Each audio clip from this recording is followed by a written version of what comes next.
اعوذ باللہ من الشیطان الرجیم۔ پناہ مانگتا ہوں میں اللہ کی شیطان مردود سے۔ بسم اللہ الرحمن الرحیم۔ شروع اللہ کے نام سے جو بڑا مہربان نہایت رحم والا ہے۔ دا باٹم لائن کے ناظرین اکرام، السلام علیکم۔ محترم ناظرین، ہم اپنی آج کی ویڈیو میں گڑ سونے کا بن گیا کرامت حضرت شاہ دولہ دریائی گجراتی رحمت اللہ تعالی علیہ آپ کے سامنے پیش کریں گے، جو یقیناً آپ کے لیے دلچسپی کا باعث ہوگی۔ ناظرین اکرام، حضرت شاہ دولہ دریائی رحمت اللہ تعالی علیہ گجرات کی ایک نابغہ روزگار ہستی، ایک جلیل القدر ولی اللہ اور انسان دوست شخصیت ہیں۔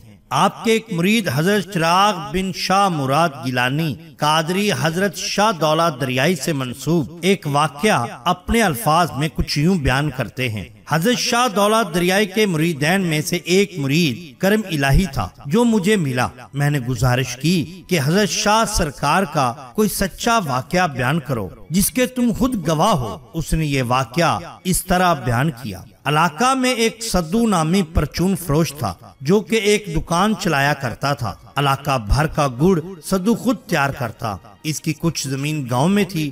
گنے کی کاشت سے لے کر اس کا رس نکالنے اور پھر بڑے بڑے کڑاہوں میں اس کا گڑ تیار کرنے تک وہ خود کام کرتا۔ پھر اس خالص گڑ کو اپنی پرچون کی دکان پر فروخت کیا کرتا تھا۔ حضرت شاہ دولہ دریائی کے مریدین سدو سے سودا سلف خریدتے تھے، اکثر ادھار ہی لیتے۔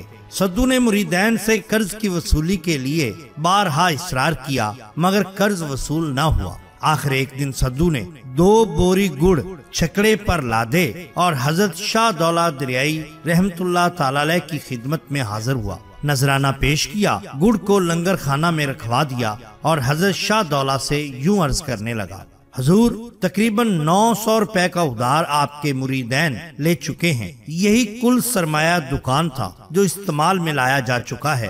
اگر یہ رقم مریدین سے کہہ کر دلوا دی جائے تو دکان میں نئے سرے سے سودا سلف ڈال سکتا ہوں اور روزمرہ کی خدمت بجا لا سکتا ہوں۔ میں نے مریدین کو ادھار صرف آپ کے مریدین ہونے کی وجہ سے دیا تھا۔ حضرت شیخ نے خاموشی اختیار کی۔ اس نے دوبارہ عرض کی۔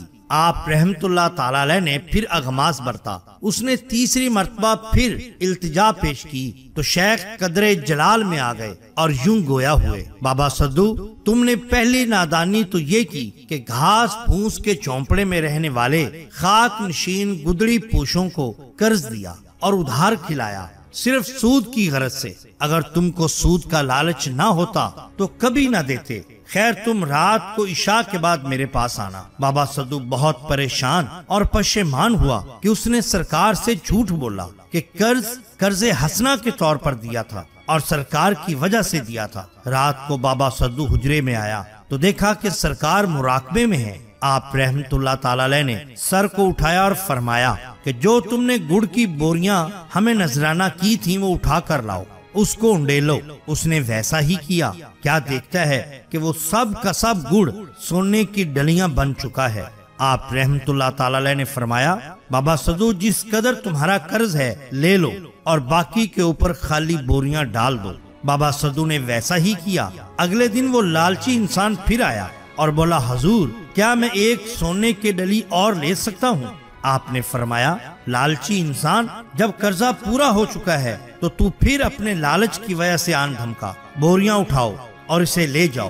اس نے جیسے ہی بوریاں ہٹائیں تو دیکھا کہ وہاں صرف کالا گڑ تھا اور اس کے علاوہ اور کچھ نہ تھا، اور اس پر بھی ہزار مکھیاں بیٹھی تھی۔ بہت نادم ہوا، اپنے کیے پر معافی طلب کی اور ہلکا ارادت میں شامل ہو گیا، کیونکہ یہی تو شان ہوتی ہے اولیاء اللہ کی۔ ناظرین، مشتاق رام طالب خاص اور شاہ دولہ دریائی کا ہم نشین تھا اور کرامات حضرت شاہ دولہ کو فارسی میں لکھتا جاتا تھا۔ خلیفہ مان سنگھ زیارت حضرت کے لیے آیا، ارشاد فرمایا کہ تو شیخ سادی بن کر آیا ہے۔ تاثیر کلام حضرت سے وہ مسلمان ہوا اور خلیفہ امان اللہ نام پایا۔ 1 سال بارش نہ ہوئی، خشک سالی سے سب ہراساں تھے۔ سب مل کر حضرت شاہ دولہ کی خدمت میں حاضر ہوئے اور طالب دعا ہوئے کہ حضرت کے طفیل سختی دور ہو۔ سب مسلمانوں کو نماز کے لیے حضرت نے جمع فرمایا۔ نماز تمام کر کے دعا کو ہاتھ اٹھائے اور بارش برسنے لگی۔ ایک دن ایک سانپوں والا حضرت کا امتحان لینے کے لیے سانپوں کا گوشت پکا کر لایا۔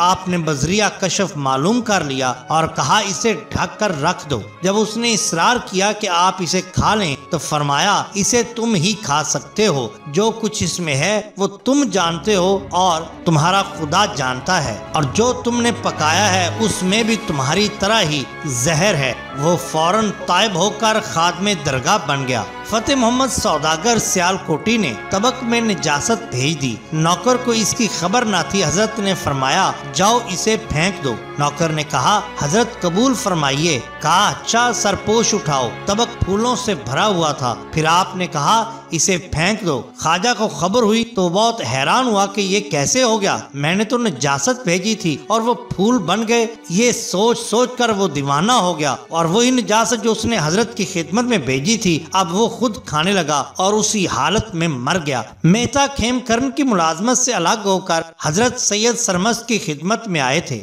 آپ نے اجازت چاہی کہ لبے دریا ایک عبادت گاہ بنوائیں۔ جلال اور ابراہیم دو ملاؤں نے اس سلسلہ میں مدد کی، حامی بھر لی۔ پھر اجازت مل جانے کے بعد حضرت نے ایک تکیہ بنوا کر اس کے چاروں طرف خندق کھدوائی اور پھالدار درخت لگوائے۔ صبح سے شام تک کام کر کے جلال اور ابراہیم ملا تھک گئے۔ کہا حضرت باقی کام پھر کریں گے۔ فرمایا میں ابھی نہیں تھکا، تھوڑا کام اور کر لوں۔ ایک گھڑی کے بعد آپ کا کدال دیگ کے منہ پر لگا۔ کہا دیکھو یہ کیا ہے؟ وہ بھاگے بھاگے آئے اور دیکھا کہ دیگ زیورات اور نقدی سے بھرپور ہے۔ انہوں نے پوچھا یہ مال کہاں رکھیں؟ آپ نے ملا زرگر کا پتہ بتا دیا کہ اس کے پاس امانت رکھیں، جتنا چاہو خرچ کر لینا۔ اسی دن ایک مستانہ جوگی جس کا نام بھبوت راما تھا وہ بھی آیا، صاحب کرامت تھا۔ اس نے دولت میں سے حصہ مانگا۔ جلال چاہتا تھا کہ اسے نکال دے مگر حضرت نے روک دیا اور کہا گرو جی جس قدر ضرورت ہو لے لیں۔ آپ نے کچھ تبرک اس کے سامنے رکھا۔ اس نے انگلی کے سرے سے اسے چکھا اور کہا اے شاہ دولہ یہ وہی تبرک ہے؟ جوگی نے اٹھ کر دریا میں غوطہ لگایا اور ایک چراغ اور 2 روپیہ نکال لایا۔ پوچھا یہ کیا ہے؟ کہا گرو جی ایک چراغ اور روپیہ کس لیے؟ اس نے پوچھا، فرمایا اللہ ایک اور محمد صلی اللہ علیہ وسلم برحق۔ جوگی نے دوسرا غوطہ مارا۔ کچھ دیر بعد ایک روشن چراغ اور 1 روپیہ نکال لایا۔ کہا یہ کیا ہے؟ فرمایا ایک چراغ اور 1 روپیہ۔ کہا اللہ ایک جس کا ثانی نہیں۔ جوگی نے خوش ہو کر دعا دی اور دیگ پر لکھ دیا ایک بار تم سے ملاقات کی ہے، 21 بار پھر ملاقات ہوگی۔ یہ کہہ کر جوگی غائب ہو گیا۔ وہ زرگر یعنی کہ جواہرات بیچنے والے کی عورت نے امانت مال کا سارا حال اپنے داماد سے بیان کیا۔ وہ چوروں کو لے کر آیا جو زرگر کے سارے خاندان کو قتل کر کے مال لے اڑے۔ حضرت نے فرمایا چلو دیکھیں۔